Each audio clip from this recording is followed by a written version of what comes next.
ആ ഞാനും അങ്ങനെ തന്നെയാണ് ചിന്തിക്കുന്നത്. ഒരു സിനിമ പോലെ എനിക്കും തോന്നുന്നത്. പിന്നെ ജീവിതത്തിൽ ഇങ്ങനെയൊക്കെ നടക്കുമെന്ന് വിശ്വസിക്കാൻ പറ്റില്ലല്ലോ. വല്ലാത്തൊരു ട്വിസ്റ്റായിപ്പോയി. എൻ്റെ ജീവിതത്തിൽ ഇത്രയും വലിയൊരു ട്വിസ്റ്റ് വരുമെന്ന് ഞാൻ സ്വപ്നത്തിൽ പോലും വിചാരിച്ചില്ല. ഞാനും വിചാരിച്ചില്ല. പെട്ടെന്ന് തോന്നിയൊരു ഐഡിയ ആയിരുന്നു. പക്ഷേ ഇത്ര പെട്ടെന്ന് അത് പ്ലാൻ ചെയ്ത് നമുക്ക് റെഡിയാക്കാൻ പറ്റുമെന്ന് ഒട്ടും എക്സ്പെക്റ്റ് ചെയ്തില്ല. പ്രത്യേകിച്ച് വീട്ടുകാർ ഇത്ര പെട്ടെന്ന് ഓക്കെ പറയുമെന്നും ഞാൻ ഒരിക്കലും കരുതിയില്ല. എന്തായാലും വിചാരിച്ചതിനേക്കാൾ ഭംഗിയായിട്ട് എല്ലാം നടന്നു. ഇതുവരെ എല്ലാം ഓക്കെയാണ്. ഇനി അങ്ങോട്ട് ഓക്കെ ആയാൽ മതി. ഓക്കെ. ഇനിയിപ്പോൾ നിൻ്റെ വീട്ടിൽ പറയണം. അതിനൊരു കാരണം വേണ്ടേ നിനക്ക്? അതെ, ഞാനും ആലോചിക്കുന്നുണ്ട് എന്ത് പറഞ്ഞു വീട്ടിൽ തുടങ്ങുമെന്ന്. ആ ഞാൻ എൻ്റെ വീട്ടിൽ വിവാഹം രഹസ്യമായിരിക്കാൻ വേണ്ടി പറഞ്ഞ കാര്യങ്ങൾ നിന്നോട് പറയാം. നീ അത് വെച്ച് തന്നെ പറയുന്നതായിരിക്കും ബെസ്റ്റ്. അതാണ് ഏറ്റവും നല്ലൊരു ഓപ്ഷൻ. ഓക്കെ, പറയ്, എന്താ പറഞ്ഞത്? മീനുവിൻ്റെ വാക്കുകൾക്ക് വേണ്ടി ജയ് കാതോർത്തു. പെട്ടെന്നാണ് ജയ് ഒരു കാര്യം ശ്രദ്ധിച്ചത്. സൂപ്പർ മാർക്കറ്റിൽ പലരും തങ്ങളെ ശ്രദ്ധിക്കുന്നുണ്ടെന്ന്. ആൾക്കാർ നമ്മളെ ശ്രദ്ധിക്കുന്നുണ്ടെന്നാണ് തോന്നുന്നത്.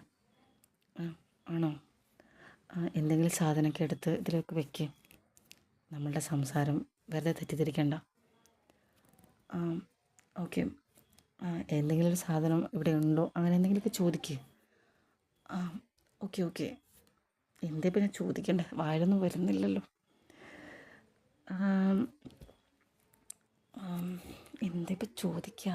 എന്തെങ്കിലുമൊക്കെ ചോദിക്ക്. ഞാനത് ഇവിടെ ഇല്ല, അപ്പുറത്തുണ്ട്, എന്നിട്ട് പറയാം. ഓക്കെ. എടാ, അരിയൊക്കെ എവിടെയാണുള്ളത്? അരിയോ? അരിയല്ലേ സൂപ്പർ മാർക്കറ്റിൽ കിട്ടുള്ളൂ. ആ എനിക്ക് മനസ്സിലായി. അത് ആ ഭാഗത്താണ്, ലാസ്റ്റായിട്ടാണുള്ളത്. അങ്ങോട്ട് പോലെ. അങ്ങോട്ട് പോവാം.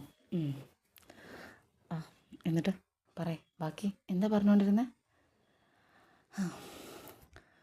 പുറത്ത് പോകുമ്പോൾ ഈ ഒരു ടെൻഷനില്ല.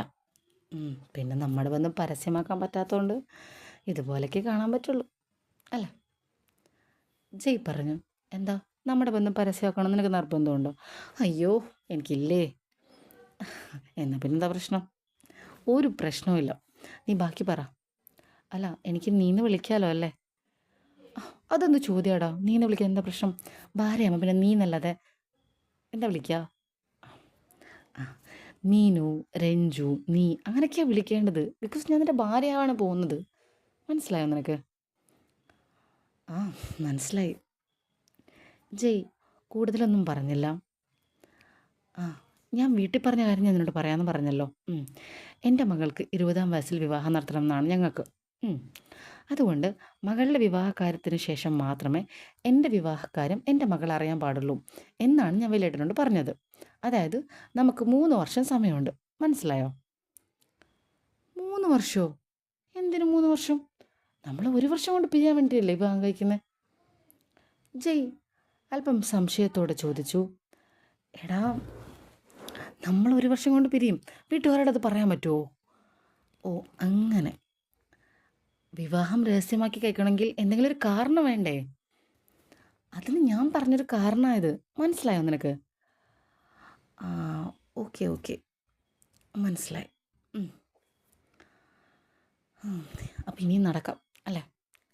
നടക്ക്. അപ്പോൾ നീ അതേ കാരണം പറയാം. അതായത് അവൾക്കൊരു മകളുണ്ട്. മകളറിയാതെ അവൾക്ക് വിവാഹം കഴിക്കണം എന്നാണ് ആഗ്രഹം. അതുകൊണ്ട് രഹസ്യമായി കല്യാണം കഴിക്കണം. ഇത് തന്നെ നീ വീട്ടിൽ പറഞ്ഞാൽ മതി. ശരി. എൻ്റെ വീട്ടുകാർ വലിയ സീനൊന്നും ആവില്ല. അവരെ സമ്മതിപ്പിക്കാൻ എന്നെ കൊണ്ട് പറ്റും.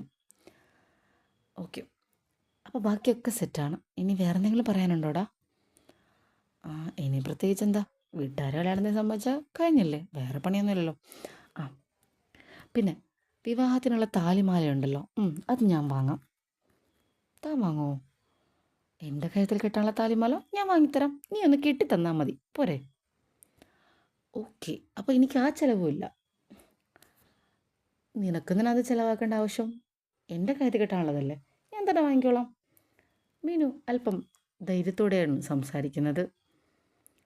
ഓക്കെ, മനസ്സിലായി. അപ്പോൾ എനിക്ക് ആ ചിലവും ചിന്തിക്കേണ്ട ഒരാവശ്യമില്ല. ഇല്ല, താലിമാല വാങ്ങി ഞാൻ കയ്യിൽ തരാം. നീ അത് എൻ്റെ കഴുത്തിലൊന്ന് കെട്ടിത്തന്നാൽ മതി.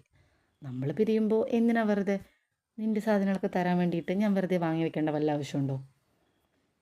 അത് കറക്റ്റാണ്. അല്ലെങ്കിൽ തന്നെ ഞാൻ വാങ്ങേണ്ട ഒരു കാര്യമില്ലല്ലോ.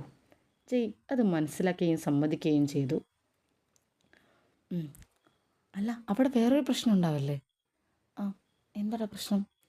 അല്ല, എൻ്റെ അച്ഛനമ്മയും അത് വാങ്ങാൻ വേണ്ടി എൻ്റെ കൂടെ വരുകയോ അങ്ങനെ വല്ലതും സംഭവിക്കില്ലേ? ഈ കല്യാണം വരുമ്പോൾ അങ്ങനെ ഒരു സംഭവമില്ലേ? ആ, അങ്ങനെ ഒരു പ്രശ്നമുണ്ടല്ലേ? എന്നാൽ പിന്നെ എന്താ ചെയ്യുക? എങ്കിൽ ഞാനൊരു കാര്യം ചെയ്യാം. എന്ത് കാര്യം? കുറച്ച് നേരം ആലോചിച്ച ശേഷം മീനു മറുപടി പറഞ്ഞു. നീ പാരൻസിനെയും കൂട്ടി താലിമാല ചൂസ് ചെയ്യാൻ വേണ്ടിയിട്ട് പോകും. ഞാൻ ഓൾറെഡി ഒരു താലിമാല അവിടെ ചൂസ് ചെയ്ത് നിനക്ക് കാണിച്ചു തരാം. നീ അത് തന്നെ എടുത്താൽ മതി. ഓക്കെ? കാരണം താലിമാല പിന്നെ പ്രത്യേകിച്ച് നോക്കാനൊന്നുമില്ല. എന്നാലും എനിക്കിഷ്ടപ്പെട്ടതിരിക്കട്ടെ എന്ന് വിചാരിക്കുന്നു. അത്രയേ ഉള്ളൂ. ഓക്കെ. ഞാൻ നിനക്ക് അക്കൗണ്ടിലേക്ക് ട്രാൻസ്ഫർ ചെയ്ത് തരാം ഫണ്ട്. നീ അത് പേ ചെയ്താൽ മതി. നഷ്ടമില്ലല്ലോ അപ്പോൾ. നോക്കട്ടെ. ഞാൻ തന്നെ പോയി എടുക്കാമെന്ന് പാരൻസിനോട് പറയുന്നുണ്ടെങ്കിൽ പിന്നെ ഇത്രയൊക്കെ ചെയ്യേണ്ട ആവശ്യമില്ലല്ലോ. അതൊക്കെ നിൻ്റെ ചോയ്സ്. എനിക്കൊരു പ്രശ്നമില്ല. എനിക്ക് വേണ്ടി നീ ഒന്നും സ്പെൻഡ് ചെയ്യേണ്ട എന്നാണ് ഞാൻ ഉദ്ദേശിച്ചത്. മനസ്സിലായോ? മീനു പറഞ്ഞു. ഓക്കെ, അതെനിക്ക് മനസ്സിലായി. അക്കാര്യം ഞാനും പറയാൻ വിചാരിച്ചതാണ്. നമ്മൾ തമ്മിൽ വിവാഹ കരാറ് മാത്രമേ ഉള്ളൂ. എൻ്റെ പേഴ്സണൽ കാര്യത്തിൽ ഇടപെടരുത്. തൻ്റെ പേഴ്സണൽ കാര്യത്തിലും ഞാനും ഇടപെടില്ല. ഓക്കെ, അതങ്ങനെ തന്നെ. അതൊക്കെ ഓക്കെയാണ് എനിക്ക്. എല്ലാം കൊണ്ട് ഓക്കെ. ഇനിയും സാധനങ്ങൾ എടുത്താൽ സൂപ്പർ മാർക്കറ്റ് മൊത്തം എടുക്കേണ്ടി വരും. നമുക്കിത് മതിയാക്കാം അല്ലേ? ഇത്രയൊക്കെ ബില്ല് ചെയ്യണോ ഞാൻ തിരിച്ചു വെക്കണോ? അതൊന്നും കുഴപ്പമില്ല, ഞാൻ ബില്ല് ചെയ്തോളാം. അല്ലെങ്കിൽ ആർക്കെങ്കിലും സംശയം തോന്നും. ഓക്കെ, എന്നാൽ പിന്നെ ചെന്നാട്ടെ. വേറെ ഒന്നുമില്ലല്ലോ? ഇല്ല. അപ്പോൾ എല്ലാം പറഞ്ഞതുപോലെ നീ എത്രയും പെട്ടെന്ന് വീട്ടിൽ സംസാരിക്കുക. വീട്ടുകാരെ കൊണ്ട് സമ്മതിപ്പിക്കുക. അത് കഴിഞ്ഞ് എൻ്റെ വീട്ടിൽ വരിക, വിവാഹത്തിന് ഡേറ്റ് കുറിക്കുക, രജിസ്റ്റർ ഓഫീസിൽ വെച്ച് കല്യാണം സെറ്റ്. ഓക്കെ? ഓക്കെ. ഒരു വർഷം അല്ലേ? ഒരു വർഷം ആശ്വാസത്തോടെ നമുക്കങ്ങ് ജീവിക്കാം അല്ലേ? മീനു ചിരിച്ചുകൊണ്ട് ചോദിച്ചു. അത് എത്ര വർഷങ്ങളായി തലയിൽ അനുഭവിക്കുന്ന തലവേദനയാണ്. ആശ്വാസത്തോടെ ജീവിക്കാം. ഓക്കെടാ. ജയും അതേ സന്തോഷത്തിലായിരുന്നു. തങ്ങൾ ആഗ്രഹിച്ച ഒരു കാര്യം നടക്കാൻ പോകുന്നു. യാതൊരുവിധ പ്രശ്നങ്ങളില്ല. തങ്ങളുടെ വീട്ടുകാരുടെ ഏറ്റവും വലിയ ആവശ്യം അത് വളരെ സന്തോഷത്തോടെ നടക്കാൻ പോകുന്നു. രണ്ടുപേർക്കും വല്ലാത്തൊരു സന്തോഷമായിരുന്നു അന്ന്. ഓക്കെ, എന്നാൽ പിന്നെ ഞാൻ ഇറങ്ങട്ടെ. Okay, bye. എന്നാൽ പിന്നെ എന്തെങ്കിലും ആവശ്യമുണ്ടെങ്കിൽ ഞാൻ കോൺടാക്ട് ചെയ്യാം. Okay? Okay okay, bye bye. Meenu വാങ്ങിയ സാധനങ്ങളുമായി കൗണ്ടറിലേക്ക്